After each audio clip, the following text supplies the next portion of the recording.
The silence in the VIP suite of the obsidian room was heavier than the gold chandelier hanging above it. Grant Sterling, a man whose net worth hovered in the billions, sat with a smirk plastered across his face, confident that his money could buy him out of the humiliation he had just caused. He had just called Isabella, the quiet waitress filling his water glass, uneducated trash for bumping his table. He didn't know that the woman trembling in the apron wasn't trembling from fear, but from the effort of holding back a laugh. He didn't know that the trash pouring his sparkling water held 3 PhDs and controlled the very bank that was about to foreclose on his empire. When she finally spoke, she didn't apologize. She switched dialects, and Grant Sterling's world began to crumble. The obsidian room was the kind of establishment where the air conditioning smelled like expensive vanilla and the silence cost $500 a plate. Located on the 45th floor of a sleek tower overlooking Central Park, it was a sanctuary for New York's elite, the hedge fund managers, the oil tycoons, and the old money families who spoke in hushed tones about summering in the Hamptons. For Isabella Certain, the restaurant was simply a place where her feet throbbed and her patience was tested nightly. Isabella adjusted the collar of her starch-stiff uniform in the reflection of a polished brass railing. Her name tag read, Isabella, plain and simple. No surname, no title, just the help. At 26, she had mastered the art of being invisible. To the patrons of the obsidian room, she was a pair of hands that delivered filet mignon and a ghost that refilled wine glasses. She wasn't a person. She was a function. Table 4 needs a refresh on the sourdough, the floor manager, Jeffrey, hissed as he walked past her, snapping his fingers near her ear. Jeffrey was a man who believed that anxiety was a management style. He was terrified of the clientele and took it out on the staff. And for God's sake, fix your apron strings. You look like you've been wrestling in the kitchen. Yes, Jeffrey, Isabella said, her voice calm, devoid of the irritation that flared in her chest. She walked to the service station, her movements precise and graceful. Nobody looked at her. If they had, they might have noticed that her posture wasn't that of a typical server. It was the posture of a ballerina or perhaps a diplomat. They might have noticed that her eyes, sharp and intelligent, scanned the room not just for empty glasses, but for social cues, reading the body language of the powerful men and women dining there. Isabella was currently living a double life, though not the kind found in spy novels. 2 years ago, she had been Isabella Harrington, heiress to the Harrington global logistics empire. She had grown up in boarding schools in Switzerland, spent her summers in Tokyo, and her winters in Milan. She had absorbed languages the way other children absorbed cartoons. But when her father, the formidable Arthur Harrington, tried to force her into a strategic marriage to merge their company with a corrupt rival firm, Isabella had refused. The ultimatum had been brutal: marry him or lose everything. Isabella had chosen her freedom. She walked away from the trust fund, the penthouse, and the name. She took her middle name, rented a shoebox apartment in Queens, and got a job waiting tables. She wanted to prove to her father, and to herself, that she could survive without the Harrington safety net. She was 6 months away from finishing her master's thesis on comparative linguistics at Columbia University, paid for with her own tips. Tonight, however, the air in the restaurant felt different. There was a nervous energy radiating from the host stand. "Big night," Sarah, another waitress, whispered as she loaded a tray with dirty dishes. "Jeffrey is losing his mind. Apparently Grant Sterling is coming in." Isabella froze for a fraction of a second. "Sterling? The tech mogul?" "The very same." Sarah rolled her eyes. "He rented out the entire East Wing. Apparently he's trying to close some massive international merger. He's bringing in investors from all over the world. Jeffrey said if we mess this up, we're all fired. Isabella felt a cold knot form in her stomach. She knew Grant Sterling, not personally, but she knew his type. He was a shark in a bespoke suit, arrogant, loud, and famous for his temper. He had been featured in Forbes not just for his wealth, but for his hostile takeovers. He was the kind of man who viewed service staff as furniture. "Great," Isabella muttered, grabbing a fresh pitcher of water. "Just what we need." "You're on his section," Sarah said sympathetically. "Good luck. I heard he made a waiter at Le Bernardin cry last week because the ice cubes were the wrong shape." Isabella tightened her grip on the pitcher. She had dealt with difficult men before. She had grown up surrounded by them. Grant Sterling was just another bully with a credit card. She would do her job, keep her head down, and go home to her quiet apartment. She didn't know that tonight, keeping her head down would be impossible. At 8:15 p.m., the elevator doors slid open with a soft chime, and Grant Sterling stepped into the obsidian room like he owned the building. He was a tall man, broad-shouldered, wearing a navy Tom Ford suit that probably cost more than Isabella's entire year of rent. His hair was slicked back, his jawline sharp, and his eyes swept over the restaurant with a look of critical disdain. Flanking him were two nervous-looking assistants, and a woman in a red dress who seemed more interested in her phone than her surroundings. "Jeffrey!" Sterling's voice boomed, cutting through the ambient jazz music. "I specifically requested the lighting be dimmed by 20%. It's like an interrogation room in here." Jeffrey practically sprinted to the entrance, bowing so low Isabella thought he might tip over. "Mr. Sterling, welcome, welcome. I apologize profusely. I will have the lighting adjusted immediately. Right this way to the East Wing." Sterling didn't acknowledge the apology. He just started walking, snapping his fingers at his assistants to keep up. As they passed Isabella's station, Sterling stopped abruptly. He looked at the table she was setting. Table 12. "No," Sterling said, pointing a manicured finger at the centerpiece. "I hate lilies. They smell like a funeral. Get them out of here. I want orchids, white ones, now." He didn't look at Isabella when he said it. He looked at the air above her head. "I will handle it right away, sir," Isabella said, her voice steady. Sterling finally glanced at her, his eyes narrowing, as if seeing a smudge on a pristine window. "And get me a scotch, Macallan 25. Neat. Don't drown it." "Of course." Isabella moved quickly, removing the lilies and signaling a busboy to run to the back for orchids. As she retrieved the scotch from the bar, she watched the rest of Sterling's party arrive. It was an impressive, if chaotic, group. There was Mr. Tanaka, an elderly Japanese gentleman with a stern face, accompanied by two younger aides. There was Madame Lefebvre, a sharp-eyed French woman who looked like she could price a diamond from across the room. There was a boisterous Russian man, Mr. Volkov, who was already laughing loudly at something his translator said. And finally, a quiet, intense man in a grey suit whom Isabella recognized from the news as Mr. Al-Fayed, a major investor from Dubai. It was a United Nations of capital. Sterling was trying to secure funding from all of them simultaneously to save his floundering tech company, Sterling Dynamics. Rumors in the financial pages suggested he was over-leveraged and desperate, but looking at him now, leaning back in his leather chair, he looked like a king holding court.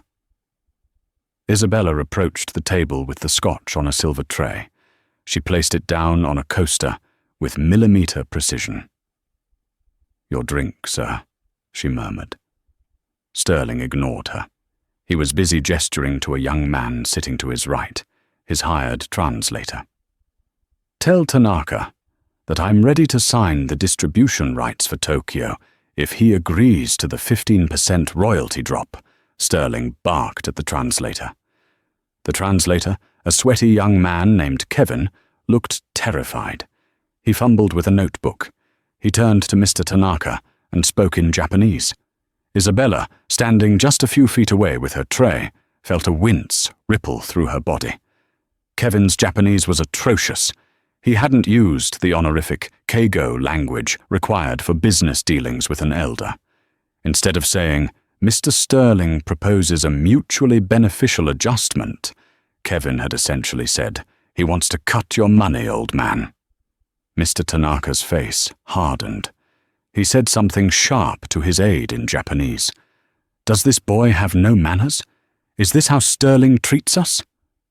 Sterling looked at Tanaka's angry face and frowned. He turned to Kevin.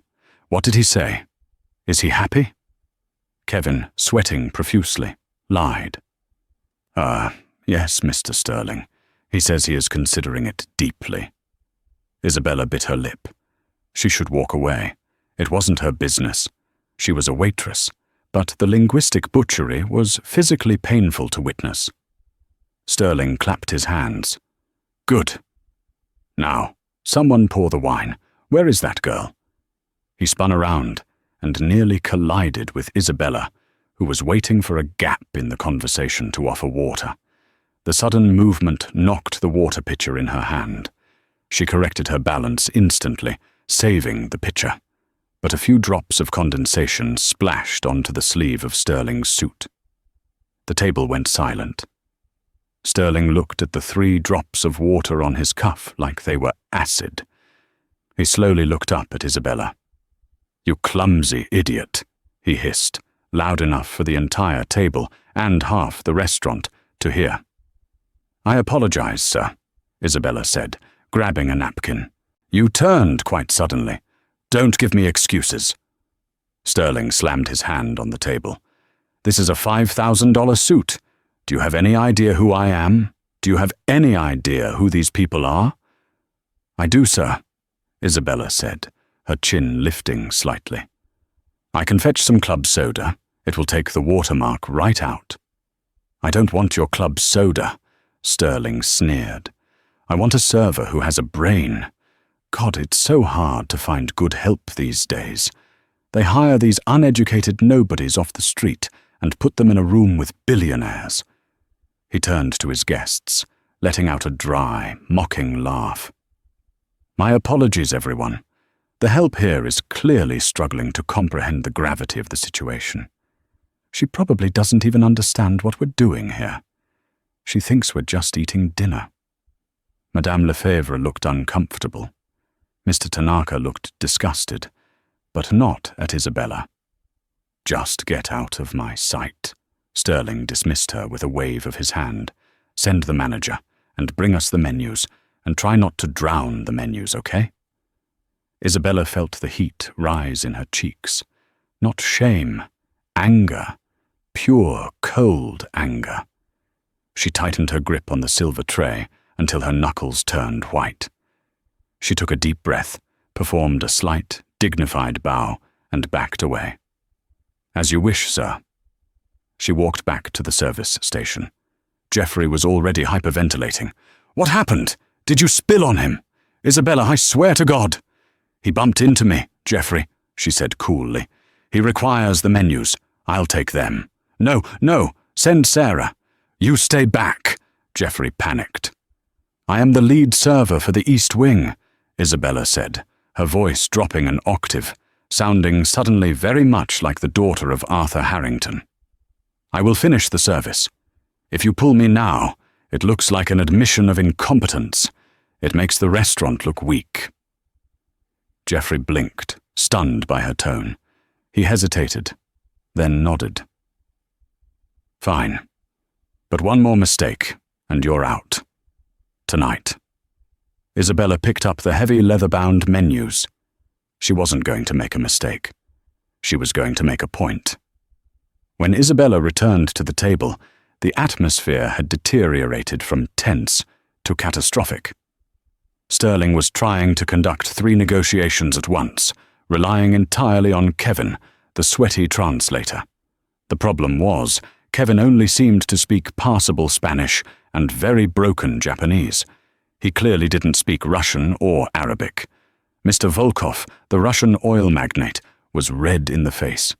He was shouting something in Russian about the contract terms regarding the pipeline logistics. He was pointing at a document in front of him. "Kevin, what is he saying?" Sterling demanded, wiping his brow. "Is he asking for more equity?" Kevin looked like he was about to vomit. "I think he's angry about the vodka." "Maybe." "The vodka?" Sterling shouted. "We're discussing $1 billion merger, and you think he's mad about vodka?" Isabella moved around the table, placing menus down. She paused behind Mr. Volkov. She understood perfectly what he was shouting. He wasn't talking about vodka. He was saying, "This contract puts all the liability on my shipping fleet. It's a trap. I will not sign this garbage." Sterling turned to the French investor, Madame Lefebvre. "Madame, surely you see the value in the tech integration?" Madame Lefebvre replied in rapid-fire French, her tone icy. "Your technology is obsolete, Mr. Sterling. My engineers tell me your patent expires in 6 months. You are selling us a hollow shell." Sterling looked at Kevin. "Well?" Kevin swallowed hard. "She says she loves the technology. She's just worried about the timing." Isabella paused. She was placing a menu in front of Mr. Al-Fayed. The discrepancy was too big. If Sterling believed Kevin, the deal would collapse the moment the lawyers read the fine print. But worse, Sterling's arrogance was insulting the intelligence of everyone at the table. "Hey," Sterling snapped his fingers at Isabella again. "More wine, and be careful this time." Isabella uncorked a bottle of Cabernet. As she poured for Mr. Volkov, the Russian man slammed his hand on the table again, knocking the contract to the floor. "Idiots!" Volkov shouted in Russian. "I am surrounded by idiots who try to cheat me." Sterling sighed, rolling his eyes. "Look at this temper. These Russians, right? Probably had too much to drink before he got here." He looked at Isabella. "Pick that up, will you?" Isabella set the bottle down. She knelt and picked up the contract. Her eyes scanned the paragraph Volkov had been pointing at. It was a liability clause, poorly translated into Russian, likely by a machine. It didn't say, "liability shared by both parties." It translated, "to liability owned solely by the secondary party." It was a legal insult. Isabella stood up and placed the paper on the table. "It's not the drink, sir," Isabella said softly. Sterling froze. The table went quiet. "Excuse me? Did you just speak?" Isabella looked Sterling in the eye. "Mr. Volkov isn't drunk. He is offended. The contract you gave him contains a translation error in Clause 4B. It states that he is responsible for all maritime accidents, rather than shared responsibility. He thinks you are trying to trick him into bankruptcy." Sterling stared at her, his mouth slightly open. "You read Russian?" "I do," Isabella said. Sterling scoffed, a cruel smile returning to his face. "Oh, this is rich. The waitress reads legal Russian. Did you learn that on Duolingo between shift breaks? Stick to pouring wine, honey. You don't know what you're talking about." He turned to Kevin. "Tell Volkov she's crazy and that the clause is standard." Kevin opened his mouth, but Mr. Volkov spoke first. He looked at Isabella, his eyes narrowing. "You understand me, girl?" he asked in Russian. Isabella replied instantly, her Russian flawless, with the crisp, aristocratic accent of the Moscow elite. "I do, sir. And you are correct. The translation is insulting. It implies your fleet is substandard. However, I believe Mr. Sterling is unaware of the error because his translator is incompetent, not because of malice." Mr. Volkov's jaw dropped. Sterling looked between them. He didn't understand the words, but he understood the tone. The power dynamic in the room shifted by a fraction of an inch. "What did you say to him?" Sterling demanded, standing up. "If you are sabotaging my deal, I will have you arrested. I will have you sued for every penny you— Oh, wait, you don't have any pennies." He laughed, looking around the table for support. "Can you believe the audacity? A waitress interrupting a boardroom discussion." He turned to Madame Lefebvre. "Madame, ignore this sideshow. Let's discuss the funding." Madame Lefebvre leaned forward, looking at Isabella with interest. "Does he treat all his staff this way?" she asked in French. Before Isabella could answer, Sterling cut in. "English, please English. We are in America." Isabella looked at Sterling. "She asked if you treat all your staff this way, Mr. Sterling. She is concerned about the corporate culture of the company she is investing in." Sterling's face turned a shade of purple. "I don't need you to translate. I have a translator." "Your translator," Isabella said, her voice gaining strength, "just told Mr. Tanaka that you wanted to cut his pension, told Madame Lefebvre that her concerns were invalid, and failed to tell you that Mr. Al-Fayed has been asking for water for 20 minutes in Arabic." Kevin, the translator, looked like he wanted to dissolve into the carpet. Sterling slammed his fist on the table. "That is enough! You are fired! Get out! Jeffrey, get security!" The room was deadly silent. Jeffrey came running from the back, pale as a sheet. "Mr. Sterling, please! I want her out!" Sterling screamed, pointing a finger in Isabella's face. "She is a liar and a fraud. She claims to speak 10 languages or whatever, just to humiliate me. She's probably a corporate spy." He looked at Isabella with pure venom. "You think you're smart? You're a waitress. You carry plates. You are nothing. If you actually knew anything, you wouldn't be wearing that apron." Isabella looked at him. The mask was off. The invisible girl was gone. She slowly untied her apron strings. "I speak 10 languages because I was raised in the embassies of the world, Mr. Sterling," she said, her voice calm but projecting to every corner of the silent room. "And I'm wearing this apron because I chose to earn my own living, rather than rely on Daddy's money. Something you might know a little bit about, given that your company was inherited." Sterling laughed, a harsh, barking sound. "You want to play games? Fine, let's play." He grabbed a document from Mr. Al-Fayed's stack. It was a complex, technical schematic, written entirely in technical Arabic and Mandarin. "If you're such a genius," Sterling sneered, holding the paper up, "translate this. Right now. If you can translate this entire page perfectly, in front of these witnesses, I'll give you a tip. I'll give you $10,000. But if you can't, you get on your knees and apologize to me and my guests for wasting our time." The guests watched, fascinated. It was a cruel bet. The document was incredibly dense.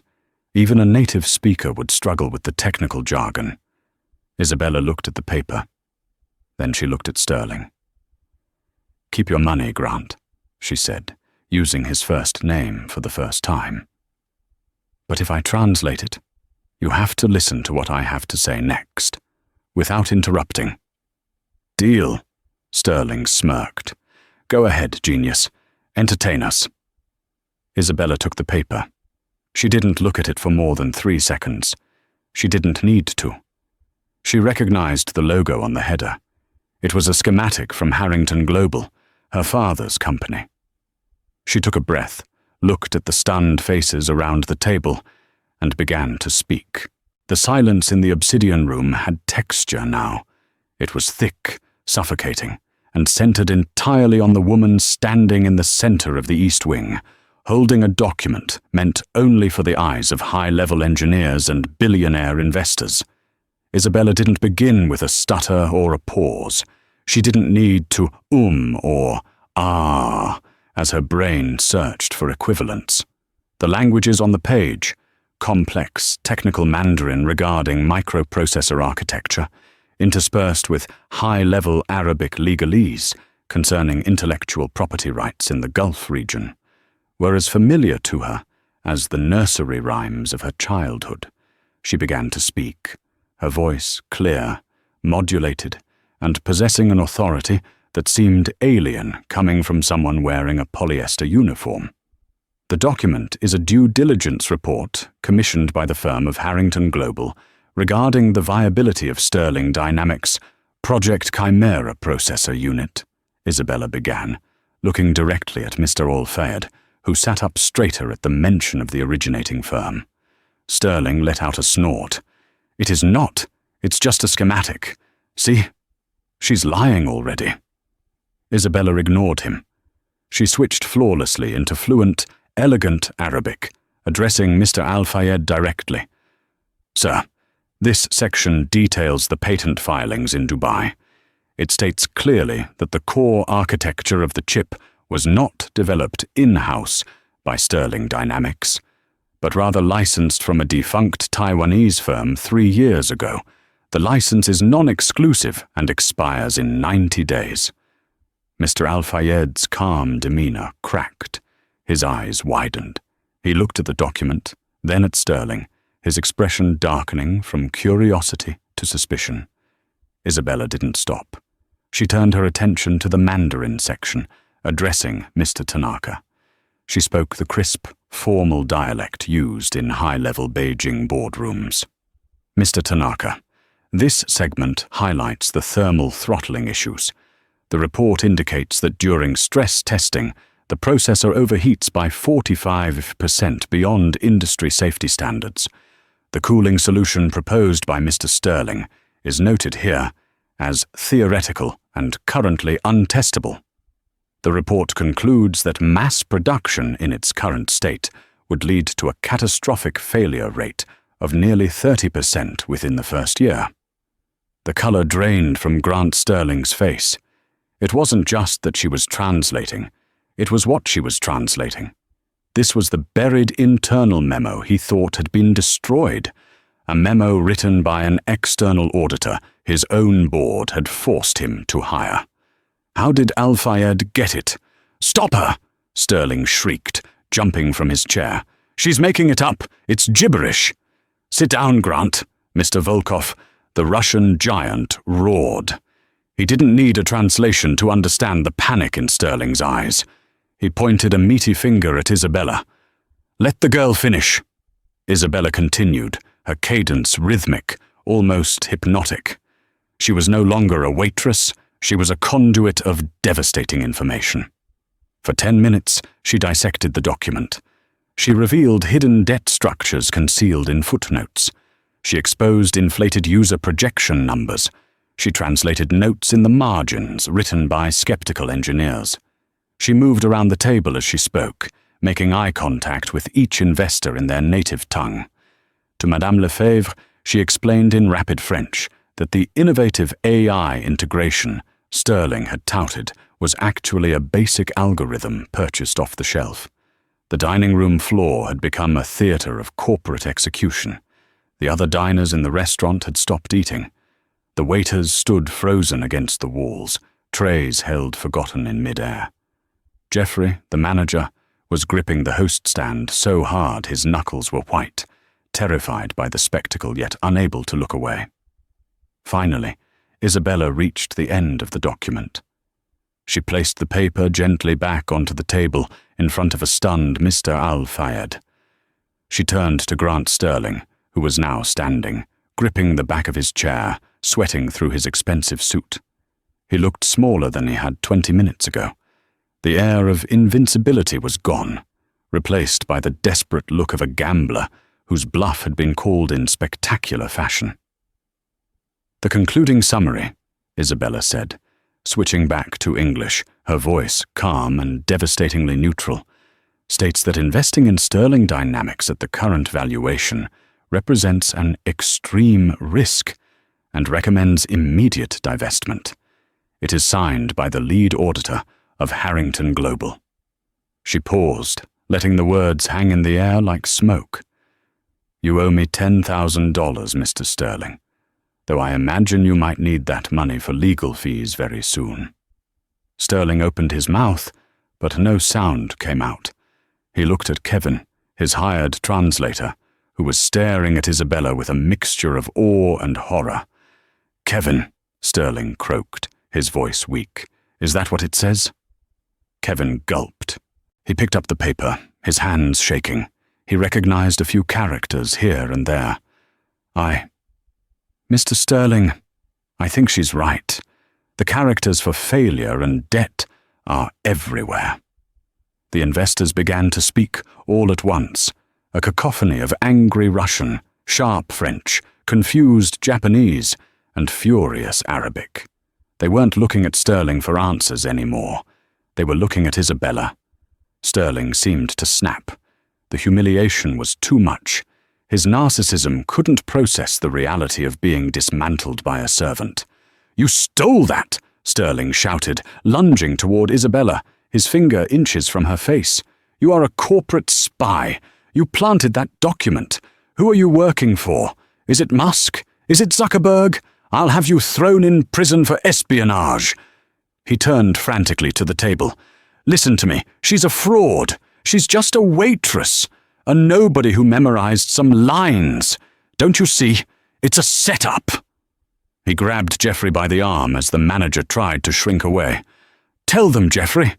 Tell them she's just some uneducated trash you hired off the street last month. Tell them she knows nothing." Jeffrey looked terrified.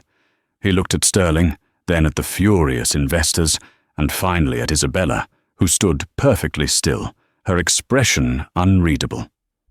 "Mr. Sterling, please," Jeffrey stammered. "You're making a scene." "I'm making a scene." Sterling laughed hysterically. "This thing is ruining my life with lies." "They aren't lies, Grant," Isabella said softly. "Shut up."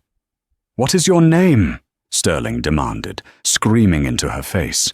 "Tell them your real name so we can find out which gutter you crawled out of." Isabella sighed. It was a sound of profound weariness. She reached up and unpinned the simple plastic name tag that read Isabella. She looked at it for a moment, then dropped it onto the silver tray on the table. It landed with a sharp metallic clink that echoed in the silence. "You're right about one thing, Mr. Sterling," she said. "I haven't been entirely honest with you tonight." She raised her head, her posture shifting subtly. The deference of the service worker evaporated completely, replaced by a cold, aristocratic bearing that belonged in a boardroom, not a dining room. "My name is not just Isabella," she said, her voice ringing clear. "My full name is Isabella Sophia Harrington." She paused, letting the name hit the room like a physical blow. "My father is Arthur Harrington, and the company that wrote the report proving you are a fraud is mine." The name Harrington didn't just mean money. In the circles these people moved in, Harrington meant infrastructure. It meant global logistics, shipping fleets that rivaled navies, and a private equity arm that could topple governments if it chose to call in its debts. Arthur Harrington was not a tech bro hoping for an IPO. He was old, immovable power. The reaction at the table was instantaneous and electric. Mr. Tanaka, who had been looking at Isabella with suspicion, gasped. He immediately stood up and bowed, a deep, respectful bow of 90 degrees, holding the position for several seconds. "Harrington-sama," he breathed in Japanese, his tone reverential. "I had the honor of meeting your grandfather in Kyoto 30 years ago. I apologize deeply for the disrespect shown at this table tonight." Isabella returned the bow perfectly, with the exact degree of angle required for his seniority. "The honor is mine, Tanaka-san. My grandfather spoke highly of your integrity." Madame Lefebvre covered her mouth with a perfectly manicured hand. "Mon Dieu," she whispered. "Isabella Harrington, the prodigy who vanished from society 2 years ago. The rumors said you were in an ashram in India." "Queens, actually," Isabella said dryly in French. "The falafel is better." Grant Sterling looked like he had been hit by a truck.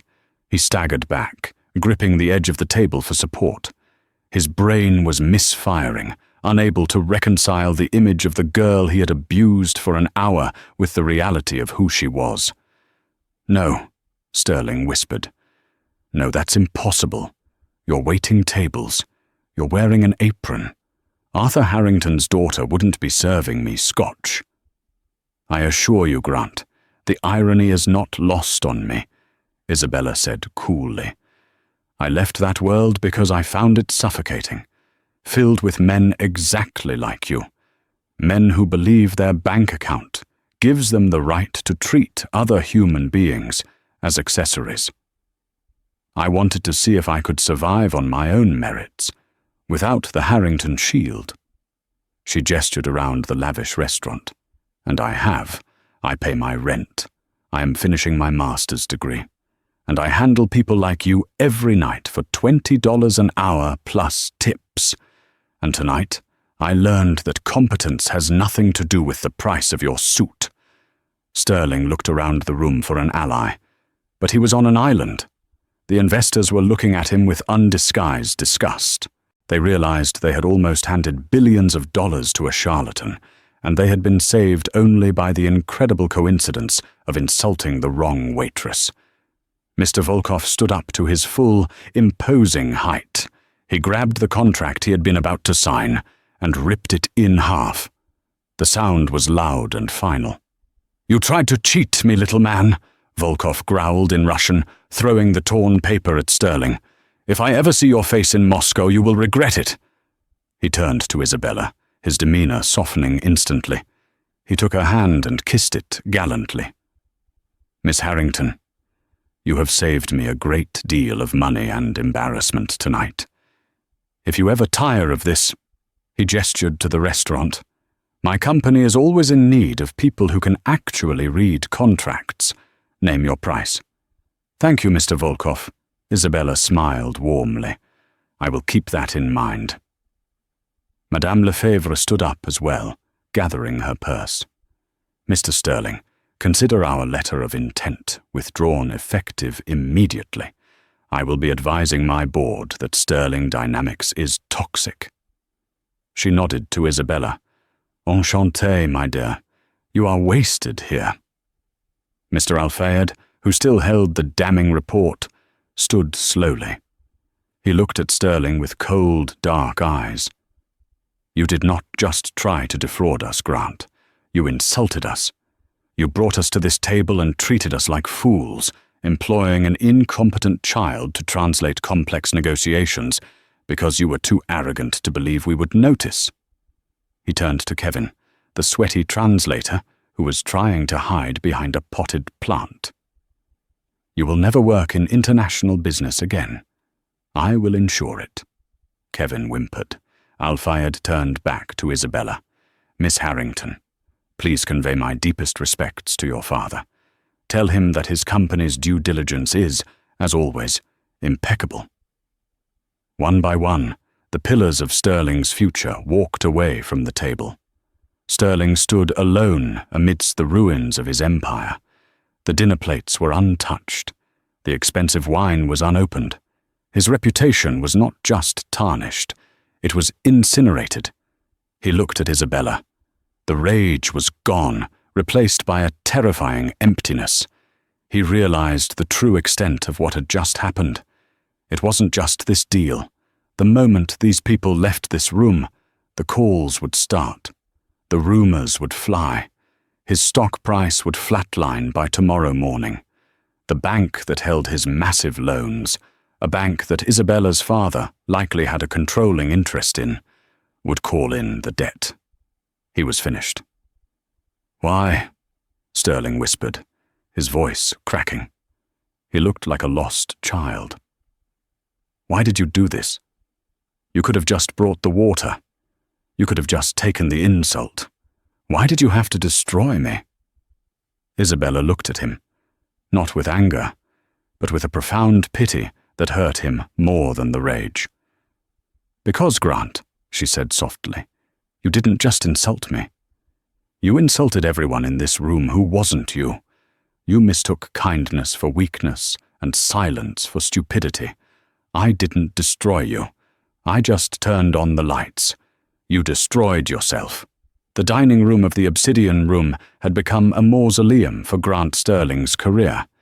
The other patrons, realizing the show was over but the consequences were just beginning, spoke in hushed whispers, their eyes darting between the broken billionaire and the regal waitress. Jeffrey, the manager, finally found the courage to approach the table. He looked like a man walking to the gallows.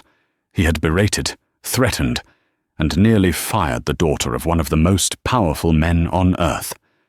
"Miss Harrington," Jeffrey stammered, wringing his hands together. "I have no words. The way I spoke to you earlier, if you had known who my father was, you would have treated me with respect," Isabella finished for him, her voice calm but sharp. "But because you thought I was just Isabella from Queens who needed this job to pay rent, you thought it was acceptable to snap your fingers in my face and threaten my livelihood to appease a bully like him." She gestured to Sterling, who had sunk into a chair, his head in his hands. Jeffrey flinched. "I am mortified. Please, I hope you won't mention this to the owners. I have a family." Isabella sighed. The anger she felt wasn't really at Jeffrey. He was just a symptom of the system Sterling thrived in. Kiss up, kick down. "I won't report you, Jeffrey," she said. "But you need to understand something. The people who work for you, Sarah in the kitchen, Marco the busboy, they are working harder than anyone in this dining room. They deserve your respect, not because of who their parents might be, but because they are human beings doing a difficult job. Remember tonight, the next time you feel like taking your stress out on them." Yes, of course. "Thank you, Miss Harrington." Jeffrey practically curtsied in relief. Isabella turned back to the table. Sterling hadn't moved. "Jeffrey," Isabella said, assuming command naturally. "Mr. Sterling looks unwell. Please have security escort him out of the building, ensure he gets into a cab safely, and bill his corporate account for the full rental of the East Wing, plus an automatic 25% gratuity for the staff he insulted." Sterling looked up, his eyes red. "You can't do that." "I think you'll find I can do whatever I like right now, Grant," Isabella said. "Consider it an asshole tax." 2 large security guards materialized. They weren't gentle as they pulled Sterling to his feet. He didn't resist. He looked hollowed out. As they led him toward the elevator, past the staring diners, he looked back over his shoulder, one last time at Isabella. He didn't look angry anymore. He just looked bewildered, like a man who had walked into a lion's den, convinced it was a petting zoo. The elevator doors closed, sealing his fate. The room seemed to exhale. The tension broke. The background jazz music, which had seemed to stop, became audible again. Sarah, the other waitress, walked up to Isabella slowly. Her eyes were wide as saucers. "Holy crap, Izzy," Sarah whispered. "Harrington, seriously? You drive a 2010 Honda Civic that smells like French fries." Isabella laughed, a genuine, unrestrained laugh that broke the last of her tension. "It's a reliable car, Sarah, and I like French fries." "I thought you were crazy when you started reading that Russian." Sarah shook her head in amazement. "I was ready to grab your arm and drag you to the kitchen before Jeffrey had an aneurysm. You took down Grant Sterling. That was the most badass thing I've ever seen." "He took himself down," Isabella said modestly. "I just provided the translation." Sarah looked at her friend, really looked at her for the first time in 2 years. "So, what now? I guess you're done with apron life, huh? Back to jets and champagne?" Isabella looked around the restaurant. She looked at the station where she polished silverware. She thought about her small apartment in Queens, her thesis waiting on her desk. She thought about the satisfaction of paying her own electric bill last month. Then she thought about the look on Mr. Tanaka's face when she respected his language.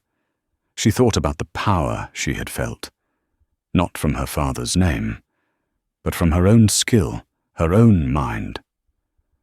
"I don't know," Isabella said honestly, "but I think I'm done hiding." She reached behind her back and untied the apron strings. She pulled the black fabric over her head. It felt heavy in her hands, heavier than it should have. It represented 2 years of struggle, of humility, of learning who she was when nobody was watching.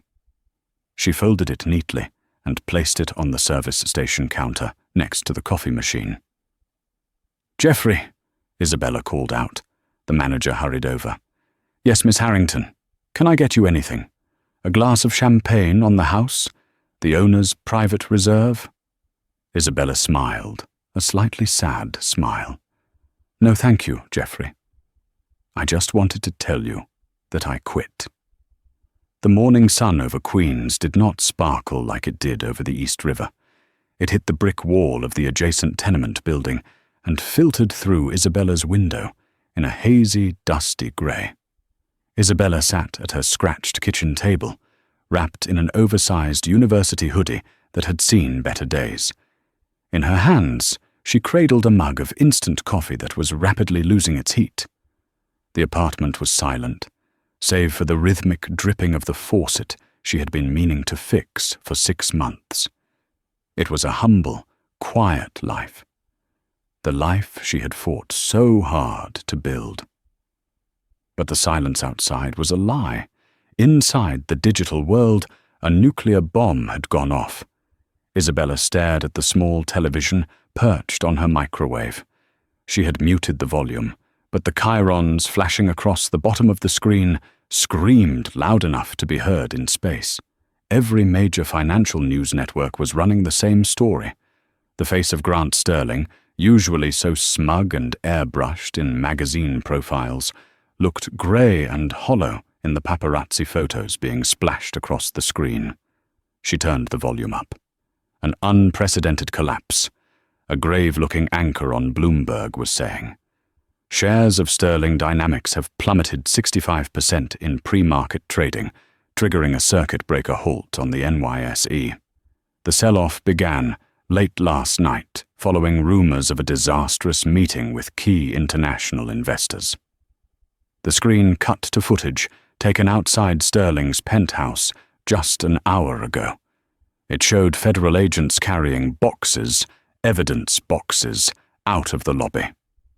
The SEC has confirmed they are opening a formal inquiry into allegations of fraud, intellectual property theft, and the concealment of massive debt liabilities, the reporter continued, breathless with the magnitude of the scoop.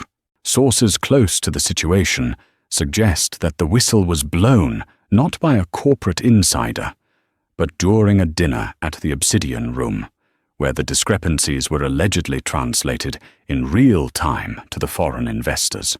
Sterling's financing has evaporated. The banks are calling in loans. By the time the market closes today, Sterling Dynamics may effectively cease to exist. Isabella watched as a clip played of Sterling trying to rush into a waiting car. He looked like a haunted man. He wasn't wearing his bespoke suit. He was in a disheveled tracksuit, holding a briefcase over his face like a shield. He looked small. He looked like a man who had woken up to find that the world finally saw him for exactly what he was. Isabella turned the TV off. The black screen reflected her own face, pale, tired, but calm. She felt no rush of vindication. She didn't feel the thrill of revenge. Instead, she felt a heavy, finalized sense of closure. It was like closing a book on a long, tedious chapter. Grant Sterling was a symptom of a disease she had spent 2 years trying to escape, the arrogance of unearned power. By taking him down, she hadn't just saved those investors. She had exorcised her own demons. She took a sip of the cold coffee. Her phone, sitting on the table, began to vibrate. It wasn't a text from Sarah, asking for details. It wasn't a call from Jeffrey, begging for forgiveness. The phone buzzed with a long, steady rhythm that Isabella recognized instantly. She looked at the screen. The caller ID didn't show a name, just a location. Geneva, Switzerland. Her heart hammered against her ribs. She hadn't spoken to the owner of this number in 730 days. She let it ring 3 times, her thumb hovering over the green icon. She looked around her tiny apartment. The peeling paint, the stack of library books, the freedom she had carved out of nothing. Answering this call felt like opening a door she might never be able to close again. She took a deep breath and swiped right. "Hello, Father." The line was silent for a moment. She could hear the faint crackle of a transatlantic connection, and then the sound of a heavy exhale. "Isabella." The voice was exactly as she remembered it. Baritone, immovable, the voice of a man who moved continents with a signature. But there was something else in it today, a texture she hadn't heard before. It wasn't anger. It was respect. "I trust you have seen the news," Arthur Harrington said. He didn't waste time with pleasantries. He never did. "I'm watching it now," Isabella replied, keeping her voice steady. "It seems Mr. Sterling is having a difficult morning." "Difficult is an understatement," Arthur grunted. "He is finished. I just got off the phone with Mr. Tanaka in Tokyo, and before that, I spoke with Al-Fayed." Isabella waited. She traced the rim of her coffee mug with her finger. "They told me everything, Isabella," Arthur continued, his voice lowering. "Tanaka told me how you honored him with the proper dialect. Al-Fayed told me how you dissected a fraudulent contract in 3 languages without a single note. They were stunned. Al-Fayed asked me why my daughter was serving him water. He asked me if I was insane." "And what did you tell him?" Isabella asked softly. "I told him the truth," Arthur said. The admission hung heavy in the air. "I told him that I had tried to force you into a box that was too small for you. I told him that you left to find your own way. And I told him that apparently you had succeeded." Isabella felt a lump form in her throat. Her father was a titan of industry, a man who viewed apologies as signs of weakness. This was as close as he would ever get to saying he was wrong. "You embarrassed a billionaire, saved my firm's reputation by proxy, and secured the loyalty of 3 of the world's biggest investors in a single night," Arthur said. "And you did it wearing an apron." "I was just doing my job, Father. Sterling was rude. The translation was bad. I couldn't stand by and watch." "That is exactly the point," Arthur said sharply. "You couldn't stand by. You have the instinct, Isabella. You have the fire. I tried to marry you off to the Mergeron family because I thought you needed protection. I thought you weren't tough enough for this world. I see now that I was the fool." Isabella stood up and walked to the window. She looked down at the street below, at the people rushing to the subway, living their lives. "Why are you calling, Dad?" she asked, dropping the formality. "Because Harrington Global is bleeding," Arthur admitted. "Not money. We have plenty of money. We are bleeding talent. We are bleeding vision. I have a boardroom full of yes-men who tell me what I want to hear. I have executives who would have let Sterling sign that deal just to get a commission. I don't need more employees, Bella. I need a partner. I need someone who can walk into a room, read the silence, and tell me the truth, even if it hurts." He paused. "I want you to come home. Not to be a figurehead. Not to be a token daughter. The director of International Strategy Desk is empty. It's yours. Full autonomy. You report only to me. You handle the Tanakas and the Volkoffs of the world. You run it your way." Isabella closed her eyes. It was the offer she would have killed for 3 years ago. But 3 years ago, she wouldn't have been ready. She would have been Arthur Harrington's daughter, parroting his opinions. Now? Now she was Isabella. She knew what it felt like to stand on her feet for 10 hours a day. She knew the value of $1. She knew that the busboy, Marco, was more honest than Grant Sterling. "I have conditions," Isabella said firmly. Arthur actually chuckled, a dry, rusty sound on the other end of the line.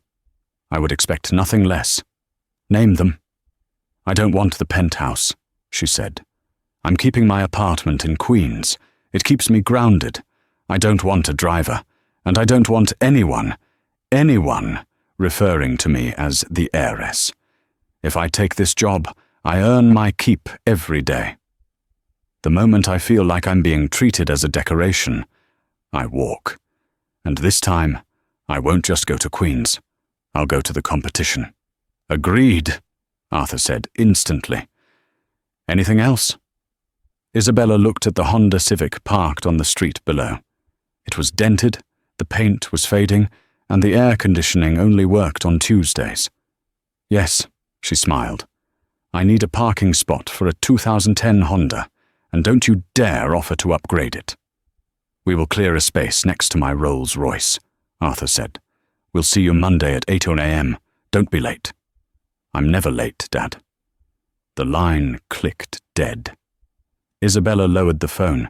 She stood in the silence of the apartment for a long minute. The faucet dripped. Plip. Plip. She walked over to her closet. For 2 years, she had lived in jeans and black uniform slacks. She pushed the hangers aside, reaching all the way to the back, past the winter coats, to a garment bag that had remained zipped since the day she walked out of her father's mansion. She unzipped the bag. Inside hung a charcoal grey Armani power suit, tailored to perfection. She ran her hand over the fabric. It felt cool and smooth.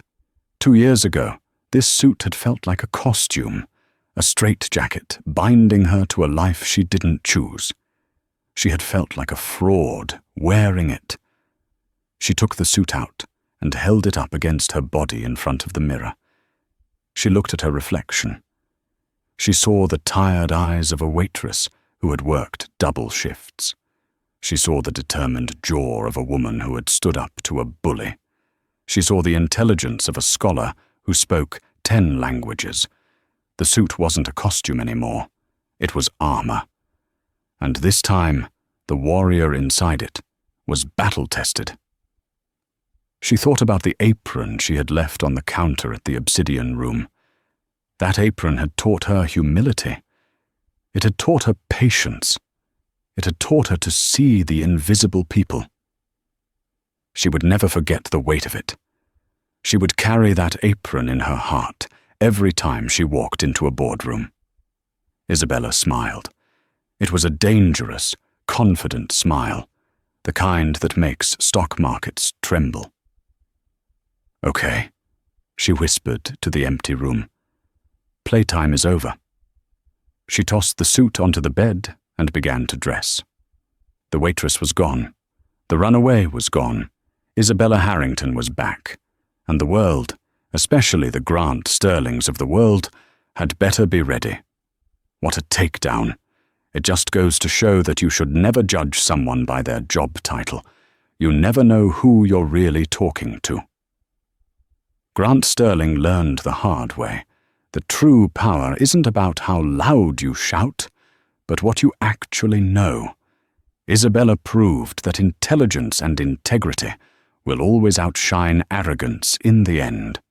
If you enjoyed this story of karma being served ice cold, please smash that like button. It really helps the channel grow.